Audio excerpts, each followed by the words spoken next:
Hello, true believers. This is the Freedom to Draw Unsolved Mysteries. I'm your host, John Krupa. Good morning and welcome to the Freedom to Draw Unsolved Mysteries. Today's case is a final appeal case for this man right out of Missouri. He is set to die tonight at 6 p.m. And the mystery here is, does he deserve to die? And will he die? As always, if you have any information on this case or any other cases that we present on this show, please contact these places. Do not contact me or the family members. We cannot do anything. We're not law enforcement. Without further ado, we're going to get to the case of Michael Tisius. We're going to draw him and tell you his story at the same time. And guys, today is D-Day, Remembrance Day. So we're going to have some like G.I. Joe themed music in the background. Some military instrumentals, guys, for June 6th. Remembering D-Day. And we're going to draw Michael Tisius and we're going to tell you a little bit about his story. Missouri wants to execute Michael Tisius Tuesday despite widespread pleas to spare his life. They actually halted his execution last week. But as of yesterday, it's back on. We're going to see if it actually happens. A lot of people are saying not to do it to this man. Widespread pleas are saying not to kill this man.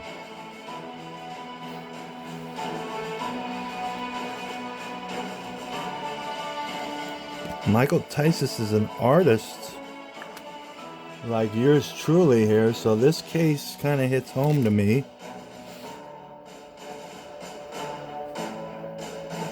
You need to really see his work. I mean, it's pretty good. This is a self-portrait he did. It's very self-deprecating, but it's really good. He's got a lot of talent, I'll tell you that much.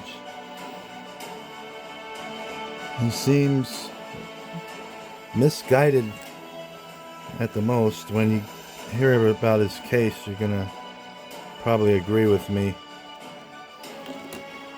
So, that was a self-portrait done by Michael Tisius, based on an image of him as a child. Missouri is pushing to execute this man on Tuesday despite pleas from legal human rights and religious groups to spare his life. The state is currently fighting in court to kill Mr. Tisius as punishment for killing 2 jail guards when he was 19 years old during a botched plot to free his former cellmate. And that guy is very important to this case. He is scheduled to be executed by lethal injection, although his request for a stay is still pending before the Supreme Court. But as I understand, as of last night, it's back on. A higher court decided to give him a stay, but then a lower court said, not so fast. We're not staying this one. This one's gonna go down. So that's the mystery here, guys. Will this actually go down? Or will he get another chance. A lot of people are getting another chances right at the last second. So it is possible that this guy could get another chance for a retrial and not get put to death. They've done this before where they changed the verdict at the last, literally the last minute. That I've heard of guys eating their last meal, and an hour before it's supposed to go down, they get a call and say, hey, you're today's your lucky day. You're not getting executed. So we're gonna see. Time will tell. It usually happens at 6 p.m. Most executions. They, for some reason, I don't know why, they like the time of 6 p.m. to do all this stuff.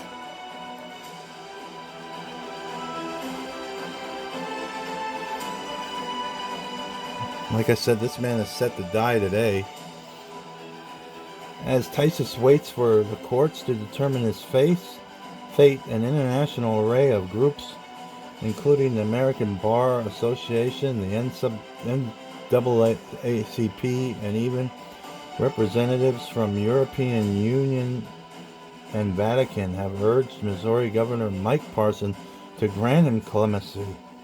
6 jurors, including 2 alternates, have also stated they would either support or not object to Parson commuting Tisius' sentence to life in prison.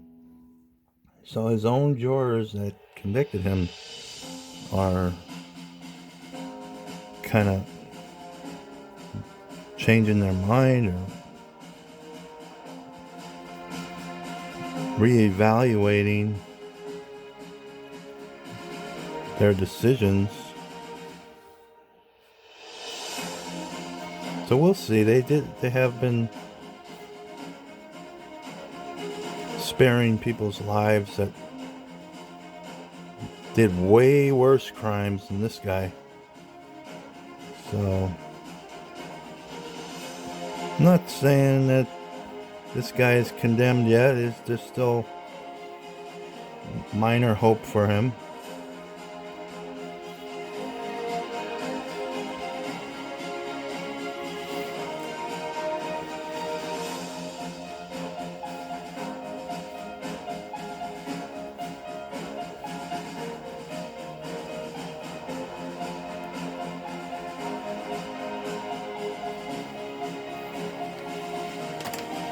Unlike some of the other groups calling for the mercy, the American Bar Association does not take a position on the death penalty.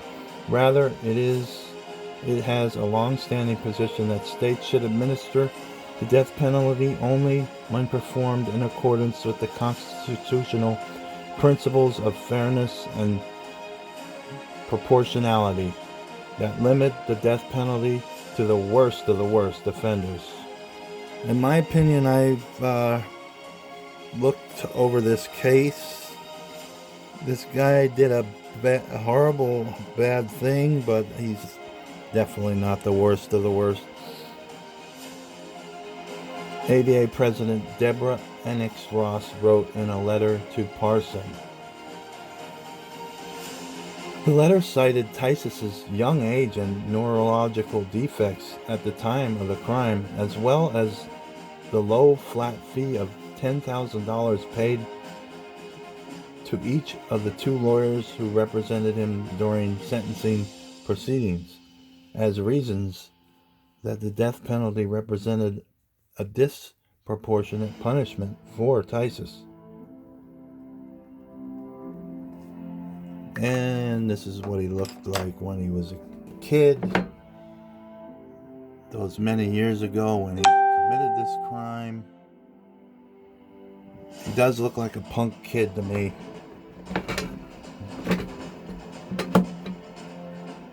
But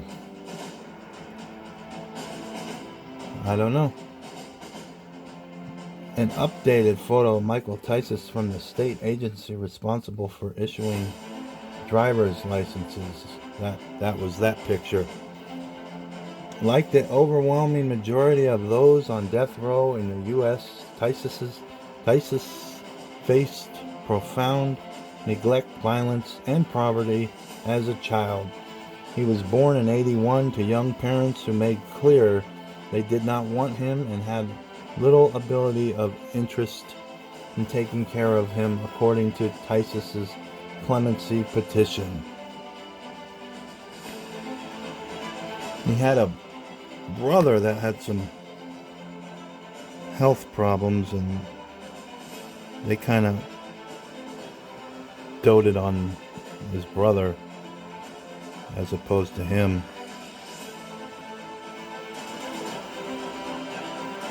Does that make it right what he did, though? Absolutely not. He shouldn't have shot 2 jailers and killed them.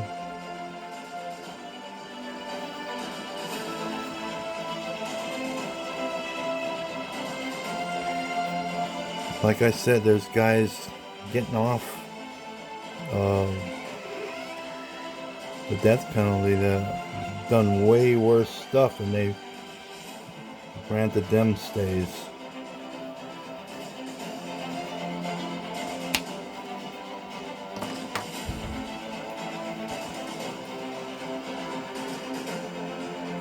He was deprived of affection, never taught basic hygiene, and beaten frequently by his brother, sometimes to the point of unconsciousness, his lawyers wrote in his clemency petition. His self-esteem was shattered, and he often wrote himself notes documenting his self-loathing. I definitely could see that in his artwork.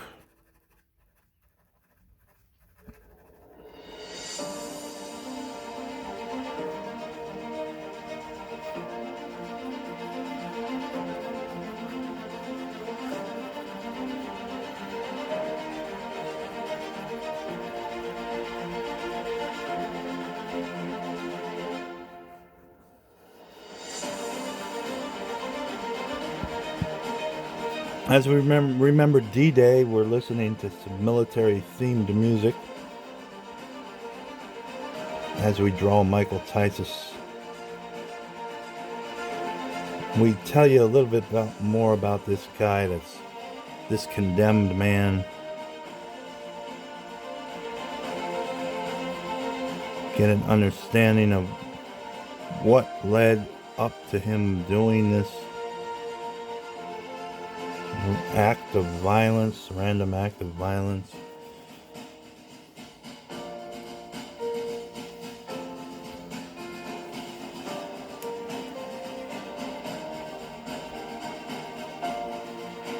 I'm weird, I'm stupid, I'm a weirdo, I'm ugly, I'm a moron, nobody likes me, I'm ugly, I'm a dork, a geekazoid, I'm a slob, I'm a geek,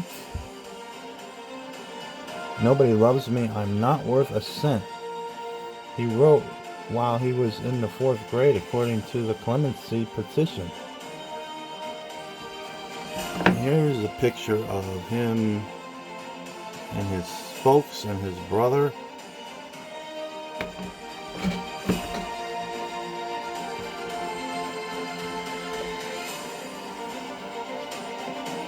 Michael was the baby in that picture.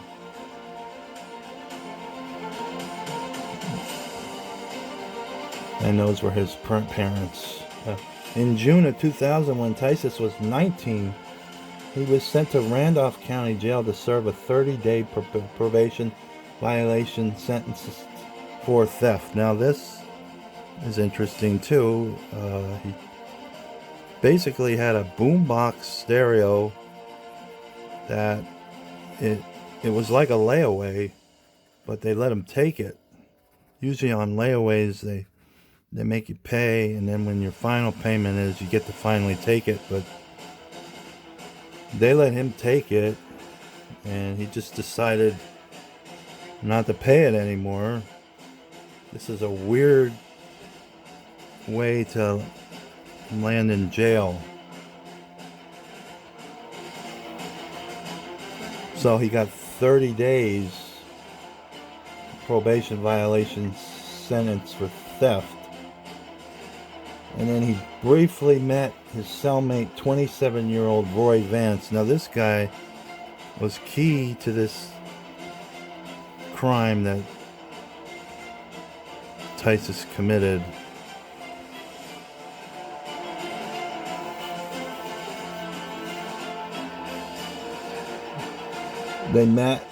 He met his cellmate, 27-year-old Roy Vance, through mutual friends before they shared a jail cell.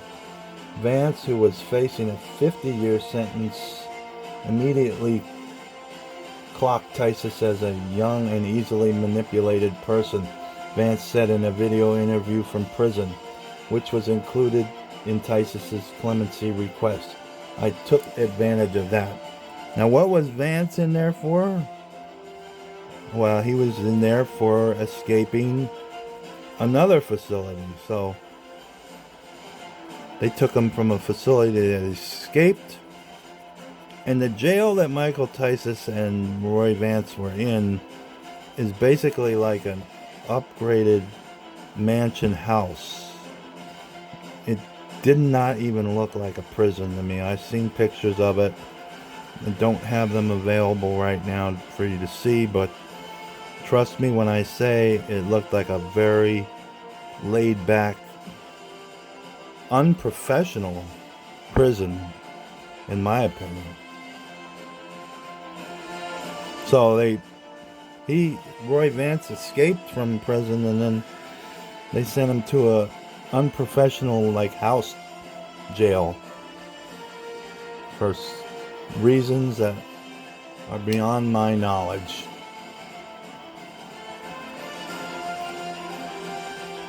In what's stated as a joke, Vance convinced Tisius to help him escape from this jail after Tisius's release. Vance's plan involved Tisius acquiring a gun, returning to the jail, ordering the guards into a cell, and handing off the gun to Vance to take over. By Tisius's release date, the plan had become serious, and he gave Vance his word that he would come back to free him. After his release, Tisius called Vance's girlfriend, Tracy Bullington. Bullington knew Tisius's name from Vance sending her drawings that Tisius had made. She said in the clemency video, Vance instructed Bullington to take care of Tisius and never let him out of her sight. I honestly feel like Roy had his doubts that Mike would follow through with what they had planned, she said. Bullington was struck by how much Tisius idolized this Vance character and how eager he was to make the older man proud. As the date of the escape attempt neared, Tisius was visibly excited. She said it was kind of like a kid getting ready to go see his dad for the first time. This is all sounds very juvenile, but gotta look at the kid's background. He never had a father figure. He was desperately seeking that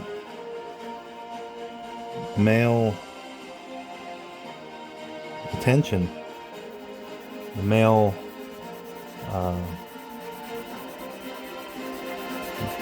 pat on the back, saying, you did a good job, son. That's what he was seeking. And this Vance character totally manipulated that fact.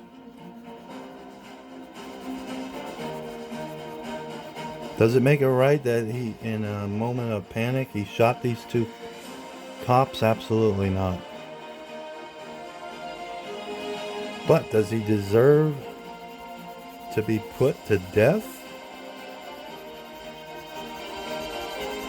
for getting manipulated by some older con artist? I don't know about that.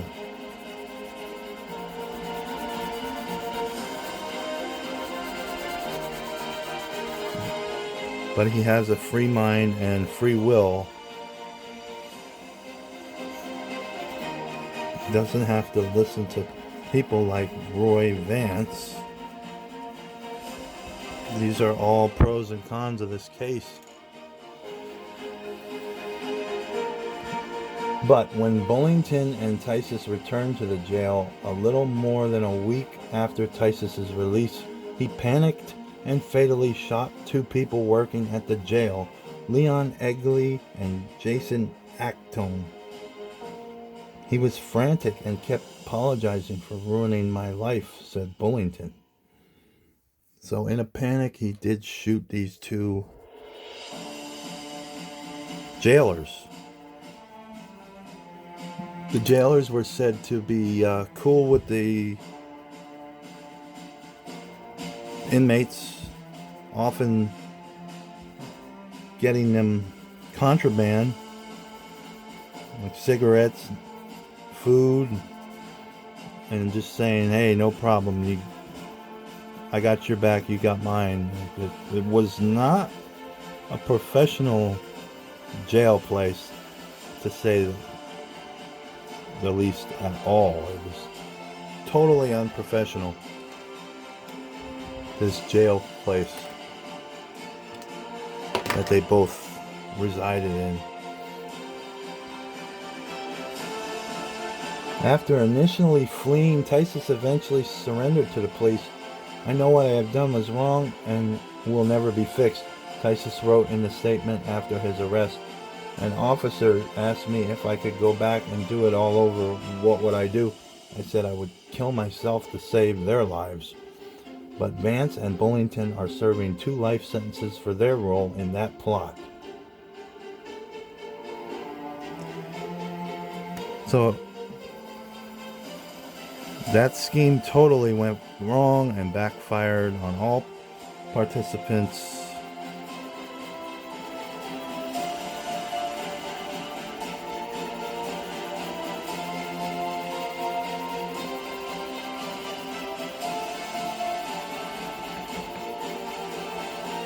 Does this man deserve to die? Will he die? Will they execute him today at 6 p.m.?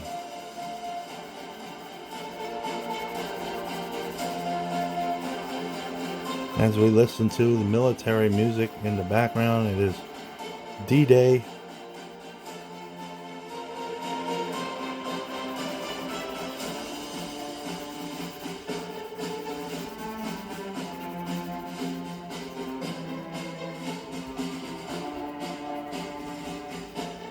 D-Day Remembrance Day.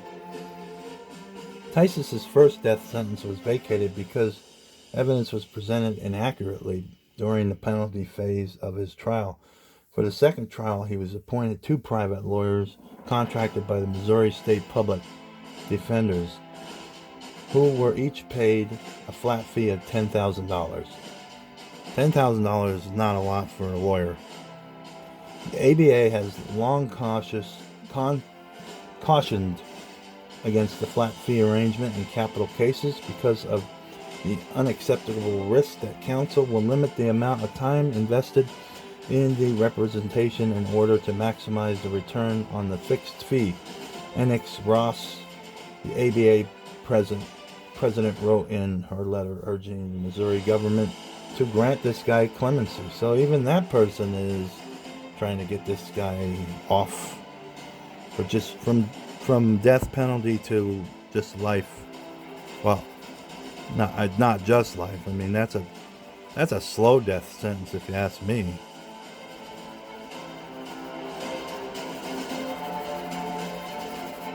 Missouri State Public Defender's Office no longer contracts death penalty cases to lawyers for flat fees. The office director, Mary Fox, wrote in a separate letter in support of Tisius's clemency request. The use of flat fee disincentivize the attorneys from performing the essential mitigation, investigation, trial preparation, and trial presentation work necessary to effectively represent a person charged with a capital offense. Which is right.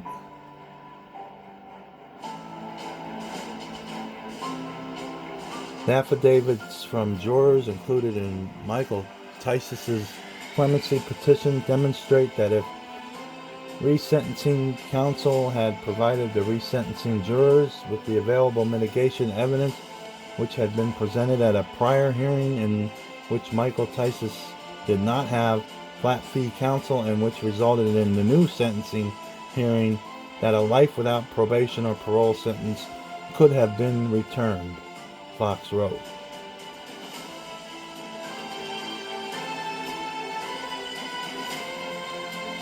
And here he is sitting in front of a mural that he painted. The guy's pretty talented and very conflicted in this, telling this case. Over the past 20 years, the Supreme Court has banned the harshest punishment, including the death penalty and mandatory life without parole sentences for people who commit crimes before they are 18 years old. So he just missed that boat. He was 19. Might have been able to get off if he was 18 or under. Every case is different.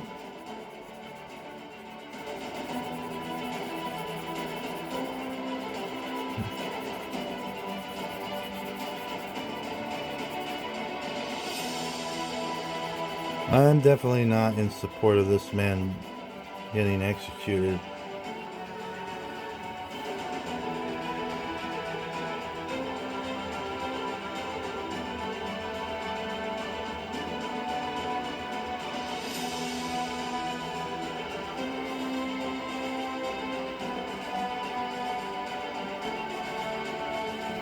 And here's some more artwork by Michael Tisius. Very good.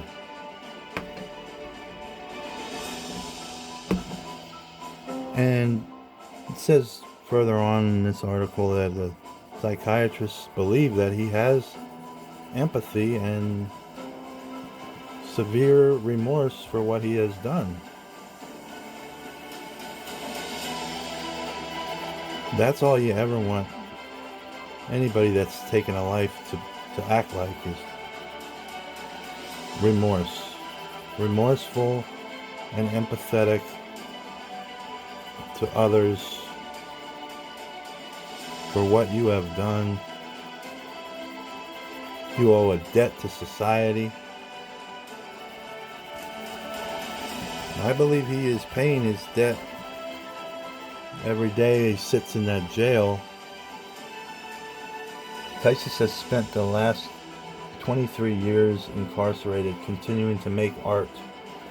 He has painted murals throughout the prison and donated his art to an auction to raise money for Domestic Violence Center. That's a good cause. In a world where I felt I had no control, art has given me that control and has allowed me to connect my emotions as well as other individuals, Tisius said in a conversation excerpted in his clemency petition. It allows me to express myself when my words can't. As his execution date approaches, Tisius rushed to finish a painting with a motivational phrase on the wall of a rehabilitation unit for those in long-term segregation. He wanted to finish it before he was killed.